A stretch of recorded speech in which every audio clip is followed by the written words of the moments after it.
NEET और net paper leak के मुद्दे पर पूरे देश में बवाल मचा हुआ है। हर रोज नए नए खुलासे हो रहे हैं। देश भर में प्रदर्शन किया जा रहा है।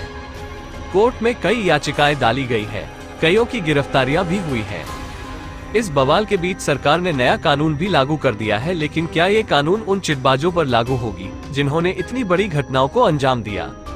नीट और यूजीसी नेट परीक्षाओं पर विवाद के बीच मोदी सरकार ने पेपर लीक की घटनाओं को रोकने के लिए शुक्रवार को बड़ा कदम उठाया। सरकार ने देश में एंटी पेपर लीक कानून लागू कर दिया। आधी रात को इसका नोटिफिकेशन जारी किया और कहा गया कि इसे 21 जून से तत्काल प्रभाव से लागू किया जाता है।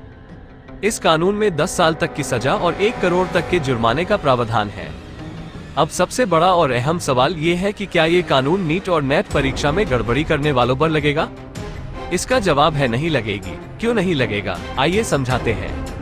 ये कानून नीट और यूजीसी नेट परीक्षा के चिटबाजों पर इसलिए लागू नहीं होगा क्योंकि यह घटना 21 जून से पहले हुई थी, यानी 21 जून से पहले की घटनाओं पर यह कानून पूर्वव्यापी रूप से लागू नहीं होगा।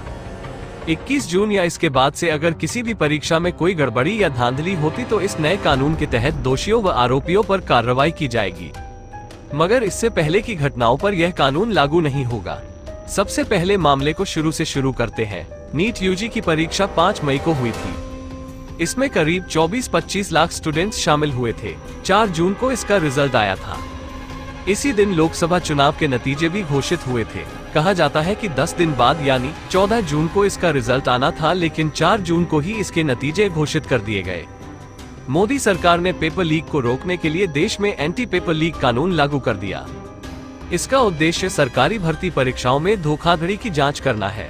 सरकार ने आधी रात को इसका नोटिफिकेशन जारी किया। लोक परीक्षा कानून 2024 का मकसद सभी सार्वजनिक परीक्षाओं में ज्यादा पारदर्शिता लाना और प्रतिस्पर्धा कर रहे युवाओं को गड़बड़ी नहीं होने के लिए आश्वस्त करना है। इसके तहत पेपर लीक करने या आंसर शीट के साथ छेड़छाड़ करने पर कम से कम 3 साल और अधिकतम 10 साल जेल की सजा का प्रावधान है।